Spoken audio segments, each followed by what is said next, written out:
خیرکم من تعلم القرآن وعلمہ.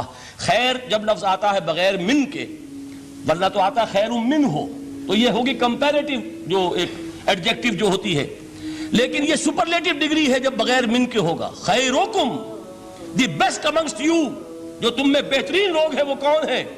من تعلم القرآن وعلمہ، جو قرآن سیکھیں اور سکھائیں، قرآن پڑھیں اور اسے بیان کریں. آج جان لیجئے سب سے بڑی ضرورت اس بات کی ہے کہ آج کا قرآن پڑھیں. آپ حیران ہوں گے کہ یہ کیا کہا اس نے. دیکھیے قرآن اترا ہے 1400 برس پہلے، لیکن تا قیام قیامت نوع انسانی کو جتنے مسائل درپیش ہوں گے ان سب کا حل اس میں ہے. البتہ کھودنا پڑے گا، گہرائی میں اترنا ہوگا. ایک قرآن کی سطح ہے، اس سطح نہیں، اس کی گہرائیوں کے اندر غوطہ زنی کرو.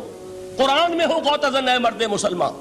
اور آج کا قرآن یعنی آج کی ہدایت جو اللہ نے اس میں رکھی ہوئی ہے، ڈگ اٹ آؤٹ، اس کو نکالو اس کے اندر سے. ابھی میں حدیث تو آپ کو سناؤں گا، اس میں یہ تصور آئے گا سامنے اور واضح ہو کر.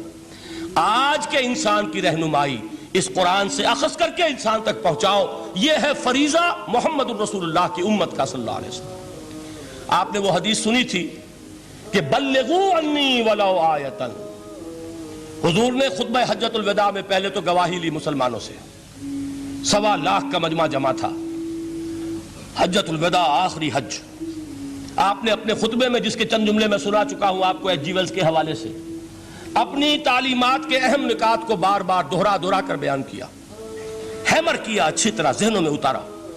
اس کے بعد ایک سوال کیا، الا هل بلغت؟ لوگوں میں نے پہنچا دیا کہ نہیں؟ اور پورے مجمع نے کہا انا نشہد انک قد بلغت. بلکہ ایک روایت میں الفاظ بڑے پیارے آئے ہیں، انا نشہد انک قد بلغت الرسالۃ وادیت الامانۃ ونصحت الامۃ وکشفت الغمۃ.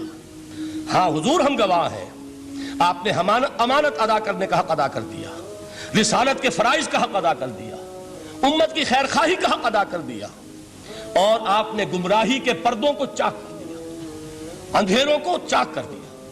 3 مرتبہ حضور نے سوال کیا، 3 مرتبہ جواب لیا.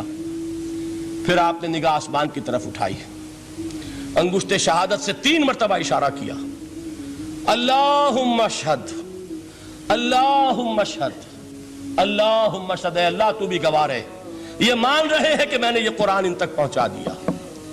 یعنی جسے آپ انگریزی میں کہتے ہیں سائی آف ریلیف، کہ ایک بڑا بھاری بوجھ آ پڑا تھا، بڑی ذمہ داری تھی.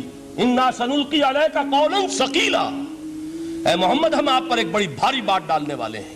اے اللہ گواہ ہے کہ وہ بوجھ میرے کاندھے سے اتر گیا. یہ تسلیم کر رہے ہیں کہ میں نے حق امانت ادا کر دیا. تیری امانت تھی میرے پاس یہ کلام، اللہ کا یہ پیغام انسانوں کے لیے نازل ہوا محمد پر صلی اللہ علیہ وسلم. تو امانت کا بوجھ کس کے بارے گراں، کس کے کاندھے پر ہے؟ حضور کے.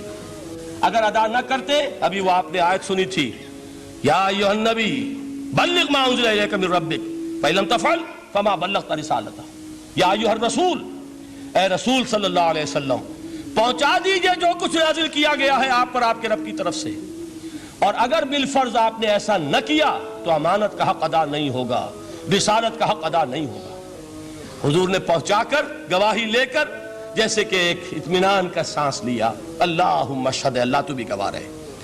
اس کے بعد آپ نے فرمایا تھا وہ چھوٹا سا جملہ جو آپ میں سے ہر شخص بآسانی یاد کر کے اٹھ سکتا ہے، فَلْيُبَلِّغِ الشَّاهِدُ الْغَائِبَ. اب پہنچائیں وہ جو یہاں ہیں ان کو جو یہاں نہیں ہیں. اس لیے کہ میری رسالت پوری نوع انسانی کے لیے. وقت فرصت ہے کہاں، کام ابھی باقی ہے، نور توحید کا اتمام ابھی باقی ہے. ابھی تو ہند تک یہ پیغام جانا ہے، چینیوں تک جانا ہے، ابھی یورپ میں اس پیغام کو پہنچنا ہے.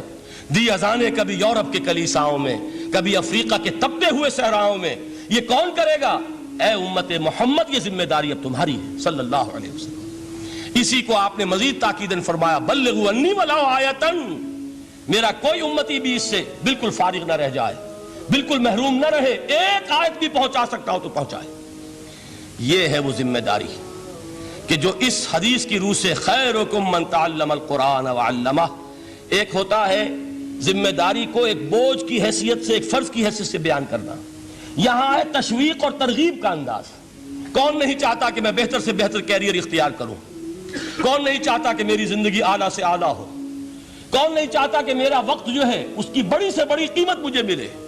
کاش کہ ہمیں معلوم ہوتا کہ قرآن کا سیکھنا اور سکھانا کتنا اعلیٰ کیریئر ہے۔ کاش کہ ہمیں معلوم ہوتا کہ قرآن کی تبلیغ اور دعوت، اس میں جو لمحہ گزر رہا ہے وہ کتنا قیمتی ہو گیا ہے، اس کا کتنا بڑا اجر و ثواب اللہ کے ہاں ملنا ہے۔